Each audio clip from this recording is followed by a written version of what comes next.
نبی پاک صلی اللہ علیہ وسلم کی حدیث ہے مسلم میں طبرانی میں، حضور نے فرمایا آؤ میں تمہیں پچھلے زمانے کے ایک ایماندار نوخیز ولی اللہ کی بات سناؤں۔ پچھلے زمانے حضور نے فرمایا پچھلے زمانے میں ایک بادشاہ جادو کے زور پہ حکومت کرتا تھا۔ جب وہ ایک جادوگر اس نے رکھا ہوا تھا تو جادوگر اس کو جادو بتاتا، وہ جادو کے زور پر حکومت کرتا۔ جادوگر بوڑھا ہو گیا تو کہنے لگا بادشاہ کو نوجوان میرے پاس بھیج دے، اب میں بوڑھا ہو گیا ہوں، میرا پتہ کوئی نہیں کب مر جاؤں۔ ایک نوجوان کی ڈیوٹی لگائی، بڑا زیرک سمجھدار، اپنے رعایا میں سے چن کے جو ذہین فطرت مزاج بچہ تھا وہ اس نے لگایا۔ اللہ کے محبوب علیہ الصلوۃ والسلام فرماتے ہیں بچہ جادو سیکھنے لگا، وقت گزرنے لگا۔ بچہ جب جادو سیکھنے جاتا تو رستے میں ایک راہب بھی تھا جو انجیل جانتا تھا، وہ اللہ اللہ سکھاتا، لوگوں کو حضرت عیسیٰ علیہ السلام کی تعلیمات سے آگاہ کرتا۔ اس نے دیکھا کہ یہاں بھی لوگ اکٹھے ہیں تو وہ بچہ اس راہب کے پاس بھی اٹھنے بیٹھنے لگا۔ اب جب اس کے ساتھ اس کی گفتگو بڑھنے لگی تو اس کو باتوں میں لذت آنے لگی۔ اس نے راہب نے پوچھا کہ تو کون ہے اور کس طرح سے آیا ہے، کیا تیرا معاملہ ہے؟ اس نے کہا جی میں جادو سیکھنے جاتا ہوں، آپ کی باتیں مجھے بڑی اچھی لگتی ہیں۔ اس نے کہا دین سیکھ، جادو سیکھنے والے کافر ہو جاتے ہیں، قرآن و حدیث سیکھنے والوں کو اللہ کامل ایمان عطا فرماتا ہے۔ فرمایا یہ سیکھ۔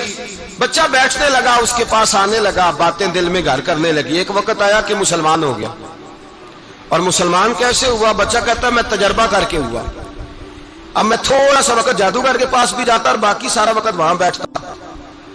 میں ایک دن جا رہا تھا تو رستے میں ازدہ تھا، بہت بڑا سانپ تھا، رستہ روک کے کھڑا تھا۔ یہ حضور نے بیان کی حدیث۔ نبی پاک صلی اللہ علیہ وسلم فرماتے ہیں بچہ کہتا ہے کہ رستے کے اندر سانپ ہے، رستے بند ہے، لوگ چھتوں درختوں پہ چڑھے ہیں، راش ہے۔ کہتے چھوٹا سا روڑا میں نے اٹھایا تو میں نے کہا اللہ اگر جادوگر سچا ہے تو اسے مار دے۔ چھوٹا سا روڑا میں نے پھینکا، ازدہا کوئی نہ مرا۔ پھر چھوٹا روڑا اٹھایا، میں نے کہا اللہ اگر وہ عالم سچا ہے تو اسے مار دے۔ اب جب میں نے روڑا مارا تو ازدہا مر گیا۔ میرے اندر سے گواہی آئی نہیں دین کی باتیں سچی ہیں، نہیں قرآن کی باتیں اسلام سمجھانے کے لیے عرض کر رہا ہوں، اگرچہ اس دور میں انجیل تھی۔ اللہ رسول کی باتیں اچھی ہیں۔ کہتے میں مسلمان ہو گیا، اب میں نے راہب کے پاس ہی رہنا شروع کر دیا، جادوگر کے پاس چھوڑ دیا اس بچے نے آنا۔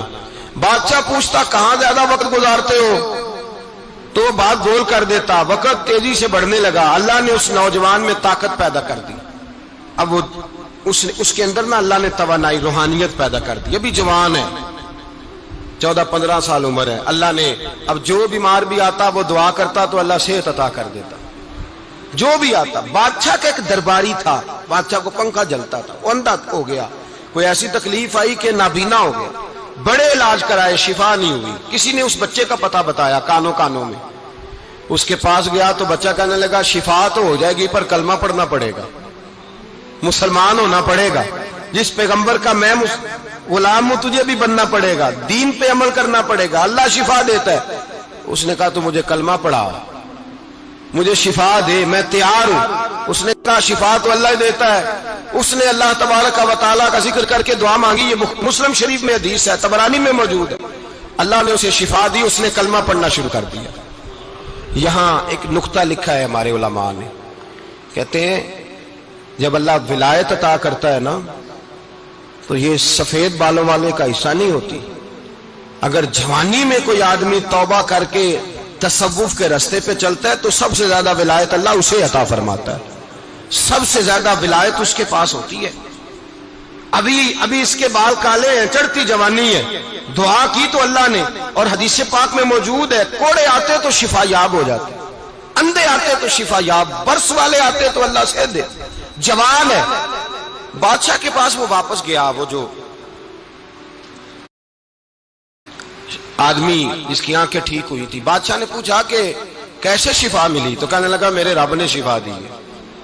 بادشاہ سجدے کراتا تھا، اپنے آپ کو منواتا تھا، معاذ اللہ، کہنے لگا میرے علاوہ کون رب ہے؟ اس نے کہا وہی رب ہے جس نے تجھے پیدا کیا ہے، اور وہی رب ہے جس نے مجھے اندھے کو آنکھیں دی ہیں، وہی ہے میرا مالک۔ کہا اچھا تو مجھے نہیں مانتا؟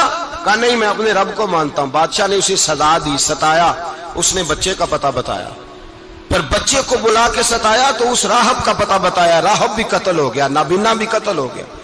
بادشاہ نے کہا سپاہیوں سے اس بچے کو لے جاؤ اور پہاڑ کی چوٹی پہ جا کے نیچے پھینکو تاکہ مر جائے. بچہ پہاڑ کی چوٹی پہ گیا تو ہاتھ اٹھا کے کہنے لگا یا اللہ میرے لیے نہیں اپنے لیے، میرے لیے نہیں اپنے لیے انہیں اپنی قدرت کے جلوے دکھا. میرے لیے نہیں، اللہ کے بندے اپنی جان بچانے کی دعائیں نہیں مانگتے، اپنے لیے انہیں اپنی قدرت کے جلوے دکھا. یہ دعا مانگی، جتنے لوگ ساتھ آئے تھے وہ سارے زمین پہ گرے اور سب مر گئے، پہاڑ سے گر کے مر گئے. بچہ واپس سیدھا بادشاہ کے پاس کہنے لگا لو بھائی میرے رب نے مجھے بچا لیا ہے. جوان کا ایمان دیکھو، میرے رب نے مجھے، بولو میرے اللہ نے مجھے ایمان کی گواہی دے رہا ہے، میں بچ گیا ہوں، تو جھوٹا ہے میرا رب سچا ہے. اس نے کہا لے جاؤ اس کو دریا میں، کشتی میں بٹھاؤ، بیچ دریا کے جا کے دھکا دے دو. بیٹھے کشتی میں، دریا کے بیچ گئے، اور جب جا کے وہاں اس کو دھکا دینے لگے تو اس نے کہا اللہ میرے لیے نہیں اپنے لیے انہیں اپنی قدرت کے جلوے دکھا. بس ایک طوفان سا آیا، جتنے سپاہی ساتھ آئے تھے ڈوب کے مر گئے. وہ بچہ اٹھا اور سیدھا پھر بادشاہ کے پاس، اسی کے پاس کہنے لگا لو بھائی میرے رب نے مجھے بچا لیا ہے، تیرے پاس آیا ہوں. وہ کہنے لگا تو کیا مصیبت میرے گلے پڑ گئی ہے، کیسے جان چھوٹے گی؟ تو بچہ کہنے لگا اگر تو مجھے باندھے درخت کے ساتھ اور سارے ملک کو بلائے، لوگوں کو اکٹھا کرے، پھر تو مجھے تیر مارنا، میں تجھے بتاؤں گا کیسے مارنا ہے، میں مر جاؤں گا. اللہ کا بندہ نوجوان ایمان دیکھو، مرنے کے طریقے بتا رہا ہے، میں تجھے بتاؤں گا میں کیسے مروں گا. یہ بات کہی، بادشاہ نے سارا مجمع جمع کیا، ملک سارا باہر آ گیا، درخت کے ساتھ باندھ دیا. کہنے لگا بھائی لوگوں یہ مجھے مارنا چاہتا تھا، مار نہیں سکا، اب میں اسے بتانے لگا ہوں کہ میں کیسے مروں گا. اسے کہو جب تیر مارے تو ساتھ میرے رب کا نام بھی لے، میں اپنے رب کے نام پہ جان دوں گا، ایمان کی پختگی میں اللہ کے نام پر جان دوں گا. اسے کہو رب کے نام پہ مارے، مر جاؤں گا.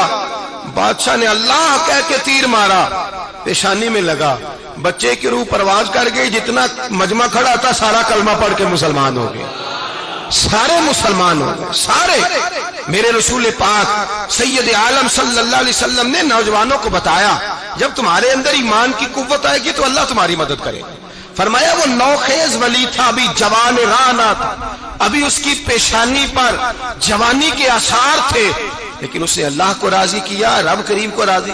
ولایت کا مطلب بڑھاپا نہیں، ولایت کا مطلب وہ نہیں کہ جب بڑا لمبا وقت گزر جائے تو پھر آدمی آئے کہ نہیں اب کیا کرنا ہے، اب مسجد ہی ہے، اب تو اس کے علاوہ گزارا ہی کوئی نہیں.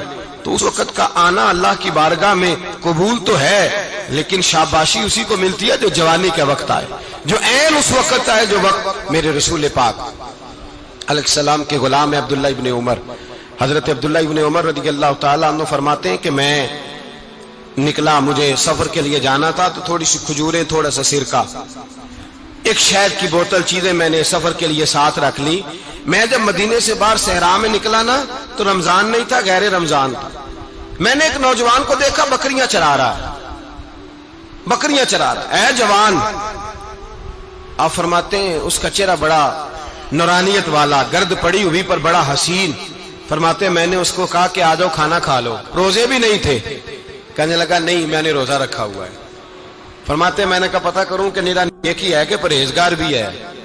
نیک وہ ہوتا ہے جو نماز پڑھے روزہ رکھے، پرہیزگار وہ ہوتا ہے جو گناہ سے بچے، وہ پرہیزگار ہوتا ہے. کہا پتہ کروں پرہیزگار بھی ہے کہ نہیں. کہتے میں قریب گیا تو میں نے جا کے اس کو کہا بھائی تیری بکریاں بڑی پیاری ہیں، میرا دل کرتا ہے ایک بکری مجھے دے دو. کہتے وہ جوان، غربت بھی، پریشانی بھی، پر دامان توکل کی یہ خوبی ہے کہ اس پر پابند لگے ہوتے ہیں، دھبے نہیں ہوتے. غربت ہے. کہا جناب ایک بکری دے دو. آنے لگا جناب بکریاں میری نہیں، بکریوں کا مالک کوئی اور ہے. کہتے میں نے آزمانے کے لیے کہا کہ بکریوں کے مالک کو کہنا ایک بکری بھیڑیا لے گیا ہے، کہہ دینا بھیڑیا لے گیا ہے. تو کہتے اس نے میری طرف دیکھا، گرد سے اس کے بال لٹے ہوئے، آنکھوں میں روشنی، چہرے پہ اطمینان، لب و لہجے میں ایمان کی طاقت. نوجوان کہنے لگا حضور بکریوں کے مالک کو تو کہہ دوں گا بھیڑیا لے گیا ہے، جب عرش کا مالک پوچھے گا تو کیا جواب دوں گا، اللہ کو کیا جواب دوں گا. کہتے ہیں میں کانپنے لگا، اس کی بات سن کے واپس آیا، جو کام نکلا تھا وہ چھوڑا، واپس لوٹ آیا. میں نے پتہ کیا کس کا غلام ہے، پتہ چلا فلاں آدمی کا ہے. کہتے میں نے پہلے غلام خریدا، پھر پتہ کیا تیرے پاس بکریاں کتنی ہیں، اس نے کہا 400. کہتے میں نے مالک سے ساری بکریاں خریدی، پھر غلام کو بلایا، پھر وہ بکریاں تحفے میں دی، تحفے میں کہنے لگا حضور یہ سارا کچھ مجھے کیسے ملا؟